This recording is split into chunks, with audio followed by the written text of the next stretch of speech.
Students ఇప్పుడైతే మనం real numbers 10th class chapter 1 నుంచి 1.3 ఎక్సర్సైజ్ అయితే చేద్దాం. ఒకసారి చూడండి పిల్లలు. 1.3లో మనం ఫస్ట్ క్వశ్చన్ అయితే ఆల్రెడీ ప్రీవియస్ క్లాస్లో చేసాము. ఇప్పుడు సెకండ్ క్వశ్చన్ చేద్దాం. ఒకసారి చూడండి. క్వశ్చన్ చూడండి. వితౌట్ పర్ఫార్మింగ్ డివిజన్ చెయ్యకుండా ఈ ఇచ్చిన values terminating or non terminating అనేది మనం స్టేట్ ఇవ్వాలి. అయితే అది డివిజన్ చేయకుండా అలా చేయాలి. మనం ఆల్రెడీ ప్రీవియస్ సమ్లో చేసాము. 2/11 ఉంటే దీనికి డివిజన్ చేసి ఇది వచ్చిన వాల్యూస్ రిపీట్ అవుతూ ఉంటే నాన్ టెర్మినేట్ అని, రిపీట్ అవ్వకపోతే టెర్మినేట్ అని వీటికి మనం స్టేట్మెంట్స్ అనేవి ఇచ్చాము.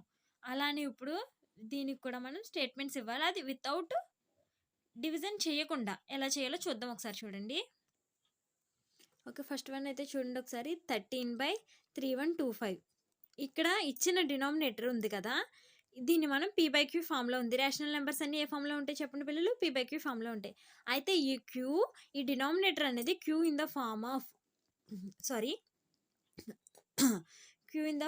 2n into 5m ఈ ఫామ్లో డినామినేటర్ అనేది ఉంటే ఇచ్చిన రేషనల్ నెంబర్ అనేది terminating decimal, otherwise it is a non terminating decimal. Okay, మనకి ఇది ఎలా తెలుస్తుంది? 3125 దీనికి మనం ఎల్సిఎం అనేది ఫైండ్ అవుట్ చేయాలి. ఎల్సిఎం అనేది ఫైండ్ అవుట్ చేసి ఎల్సిఎం ఎంత వచ్చింది? 5 అలా మనకి ఎన్ని వచ్చి 5/5 వచ్చింది. ఓకే, 5/m వచ్చింది. 2/n కూడా ఉంటే ఇది టెర్మినేటింగ్, 2/n లేదనుకో ఇది నాన్ టెర్మినేటింగ్. అయితే పిల్లలు మీ అందరికీ తెలిసిందే కదా, ఎనీథింగ్ పవర్ 0 ఏంటి? 1. Anything power 0 it will be 1. అరే ఎనీథింగ్ పవర్ 1 ఉంటే అది ఆ నెంబరే వస్తుంది. 2/1 ఉందనుకో ఇట్స్ విల్ బి 2. 3/1 ఉంటే ఇట్స్ విల్ బి 3. అలా ఎనీథింగ్ పవర్ 0 ఈక్వల్ టు 1. 2/0 1, 10/0 1, 100/0 1 అలా అలా ఇక్కడ మేడం ఓన్లీ 5/5 వచ్చింది కదా, నేను దీన్ని నాన్ టెర్మినేటింగ్ అని రాసేసుకుంటాను అని అంటే కుదరదు. 5/5 into 1 ఎంతది? 5/5. 1 అంటే 2/0.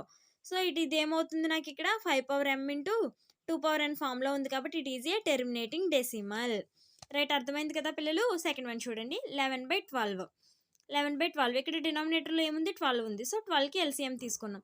2² 2/n అయితే వచ్చింది. ఇక్కడ ఎక్కడైనా మనకి 5 వచ్చిందా? రాలేదు. 3/1 ఉంది. సో ఇది ఏమవుతుంది? ఇది డినామినేటర్ q అనేది in the 2/n into 5/m ఫామ్లో లేదు కాబట్టి therefore the denominator not in the form of 2/n into 5/m. So it is a non terminating decimal. Good. Third one చూద్దాం. థర్డ్ వన్ అయితే చూడండి పిల్లలు ఒకసారి. 64/455 ఈ 455కి మనం ఎల్సిఎం ఫైండ్ అవుట్ చేయాలి.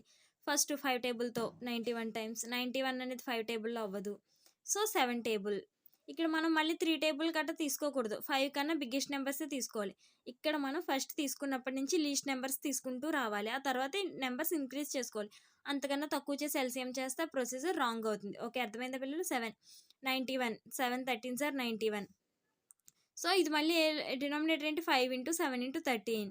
ఇది 2/n into 5/m ఫామ్లో ఉందా? చెప్పాలి. లేదు కదా? Good. So the denominator is not in the form of 2/n into 5/m. So given rational number is a non terminating. Next one చూడండి ఒకసారి.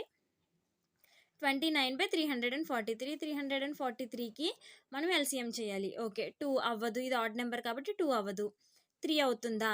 3 + 3 6 6 + 4 10. 10 అనేది 3 టేబుల్లో లేదు కాబట్టి 3 కూడా అవ్వదు. 4 అవ్వడానికి ఈవెన్ నెంబర్ కాదు. 5 అవ్వడానికి యూనిట్ డిజిట్స్ ప్లేస్లో 5 లేదు. 6 కూడా 10 ఉంది, అవ్వదు. 6 ఎప్పుడు అవుతుంది? ఓన్లీ 12 4 16 18 వాటికి మాత్రమే 6 అవుతుంది. సో నెక్స్ట్ ఏముంది? 7. అంటే నేను ఇంత ఎక్స్ప్లెనేషన్ దేనికి ఎందుకు చెప్తున్నాను అంటే డైరెక్ట్ 7 ఎలా తీసుకున్నారు మేడం మీరు? 7 కన్నా ముందు చాలా నెంబర్స్ ఉన్నాయి కదా అని అడుగుతారు. సో అందుకని ఇంత ఎక్స్ప్లెనేషన్ ఇస్తున్నాను నేను. 7 49 టైమ్స్ మళ్ళీ 7 49 7 7 49 7 క్యూబ్ వచ్చింది. డినామినేటర్ ఆ ఫామ్లో ఉందా? 2/n into 5/m ఫామ్లో లేదు. So good, this is a non terminating decimal. Good. Next one చూడండి పిల్లలు ఒకసారి. ఫిఫ్త్ వన్ అనేది చూడండి ఒకసారి. 2³ into 5² 2/n into 5/m. Already denominator మనకి ఇంకేం చేసేది లేదు, వాడే ఇచ్చేసాడు. So this is in the form of 2/n into 5/m. So given rational number is a terminating. Next one 129/2² into 5/7 into 7/5. ఇక్కడ 7/0 ఉందనుకో ఇది టెర్మినేటింగ్గా నాన్ టెర్మినేటింగ్గా? 7/0 అంటే ఇట్స్ విల్ బి 1. రైట్, అర్థమవుతుందా? సో ఇక్కడ ఏదైనా ఎనీథింగ్ పవర్ 0 ఇస్తే అది మనకి 1 కాబట్టి ఇది టెర్మినేటింగ్ అవుతుంది. బట్ ఇక్కడ 7 పవర్ 5 ఉంది. 2 power n into 5 power m ఉంది. బట్ ఎక్సెస్‌గా మనకి 7 పవర్ 5 ఉంది. So this is a non terminating decimal. Good. Next one చూడండి పిల్లలు ఒకసారి. 36/100. 100 అంటే 10 స్క్వేర్. ఇది క్యూబ్ డినామినేటర్ ఏ ఫామ్‌లో ఉంది? 2 power n into 5 power m ఫామ్‌లో లేదు కదా! సో ఇది నాన్ టెర్మినేటింగ్. నెక్స్ట్ వన్ చూడండి పిల్లలు. 9/15. 15 అంటే 3 ఇంటూ 5 జర్. 3 5 జర్ అంతేనా? ఇంకేం లేదు కదా! So the denominator is not in the form of 2 power n into 5 power m. So given rational number is non terminating. పిల్లలు మీకైతే అర్థమైంది కదా! ఇంత ఈజీగా మనం బట్టి పట్టకుండా ఎక్సర్సైజ్లో ఉన్న అన్ని సమ్స్ అయితే చేద్దాము. మీకు కనుక ఈ వీడియో హెల్ప్ అయింది అనుకుంటే వీడియోని లైక్ చేయండి, మన ఛానల్ని సబ్స్క్రైబ్ చేయండి. Thanks for watching this video. మనం ఇప్పుడు థర్డ్ సమ్ అయితే చేద్దాం. చూడండి పిల్లలు ఒకసారి. Write the following rationals in decimal form using theorem 1.2. మనకి రేషనల్ నెంబర్స్ని డెసిమల్స్లోకి మార్చడం వచ్చు. మనం డివిజన్ చేసి డెసిమల్స్లోకి మార్చేస్తాం. యూజింగ్ థీరం 1.2 అని అడిగాడు. ఈ థీరం 1.2 అంటే ఏంటి? ఇచ్చిన డినామినేటర్లో ఉన్న నెంబర్ని 10, 100 ఆర్ 1000లోకి మనం మార్చుకుని దాన్ని డెసిమల్లోకి కన్వర్ట్ చేయాలి. ఈ మెథడ్లో మనం ఈజియర్ వేలో ఇవి అయితే చేద్దాం. చూడండి పిల్లలు. 13/25. 25 ఉంది కదా ఇక్కడ. ఒకసారి చూడండి. దీనికి నేను ఒకటి చెప్తాను. 2 పవర్ n ఉందనుకో into 5 power n. It's will be 10 or 100 ఇలా వస్తాయి దీని వాల్యూస్. సో ఇచ్చిన దాన్ని 2 పవర్లోకి కానీ 5 పవర్లోకి కానీ మనం కన్వర్ట్ చేసుకోవాలి. 13/5 ఇంటూ 5. 25ని 5 ఇంటూ 5 అంటే ఇది 5 స్క్వేర్. ఇక్కడ 5 స్క్వేర్ ఉంది కాబట్టి నేను 2 స్క్వేర్తో మల్టిప్లై అండ్ డివైడ్ చేస్తాను. అర్థమైందా? ఇక్కడ నాకు డినామినేటర్లో 5 స్క్వేర్ ఉంది కాబట్టి నేను దీన్ని 2 స్క్వేర్తో మల్టిప్లై అండ్ డివైడ్ చేస్తాను. 2 స్క్వేర్ అంటే ఎంత? 4. 13 ఇంటూ 4/25 ఇంటూ 4. 52/100. డినామినేటర్లో 2 జీరోస్ ఉన్నాయి కాబట్టి న్యూమినేటర్లో ఉన్నదానికి 2 డిజిట్స్ ముందు డెసిమల్ పెడతాము.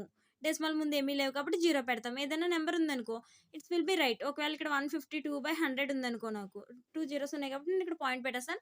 1.52 అయిపోతుంది. ఏమీ లేవు కాబట్టి 0 అనేది మనం రాసుకుంటున్నాం. Okay good. సెకండ్ వన్ చూడండి, మీకు ఇంకా క్లియర్గా అర్థమవుతుంది. 15/16. 16 ఎలా రాయొచ్చు? 4 ఇంటూ 4. కానీ మనకు కావాల్సింది 4లో కాదు కదా, మనకి డినామినేటర్లో 2 ఆర్ 5 వీటిలో రాసుకోవాలి. సో ఈ 4ని మళ్ళీ నేను 2 ఇంటూ 2లో కన్వర్ట్ చేసుకుంటున్నాను. అంటే 2 పవర్ 4. ఇక్కడ నాకు 2 పవర్ 4 ఉంది కాబట్టి నేను దేంతో డివైడ్ అండ్ మల్టిప్లై చేయాలి చెప్పండి పిల్లలు? Yes right. 5 పవర్ 4తో మల్టిప్లై అండ్ డివైడ్ చేయాలి. 5 పవర్ 4 వాల్యూ ఎంత? 5 పవర్ 4 అంటే it's will B 5 square into 5 square. 5 square అంటే ఎంత? 25. 25 ఇంటూ 25. 25 స్క్వేర్ ఎంత? 625. గుడ్. Okay right. అర్థమైంది కదా పిల్లలు? దీన్ని ఎలా చేయాలో నేను చిన్న ట్రిక్ మీకు షార్ట్లో చేసి చెప్తానులే. లాస్ట్లో 5 యూనిట్ డిజిట్స్లో 5 ఉన్నప్పుడు వాటి స్క్వేర్లు ఎలా చేయాలన్నది. 15 ఇంటూ 625/16 ఇంటూ 625.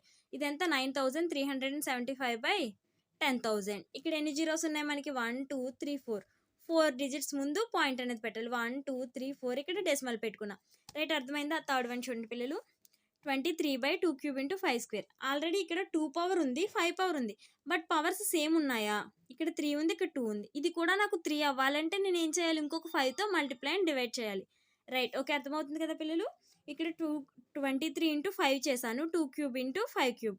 ఒక 5తో మల్టిప్లై చేశాం కదా, అప్పుడు 5 ఏమవుతుంది? ఇది 1000. ఇక్కడ ఎన్ని జీరోస్ ఉన్నాయి? 3 జీరోస్ ఉన్నాయి కాబట్టి 3 వాల్యూస్ కన్నా ముందు డెసిమల్ పెట్టుకున్నాం.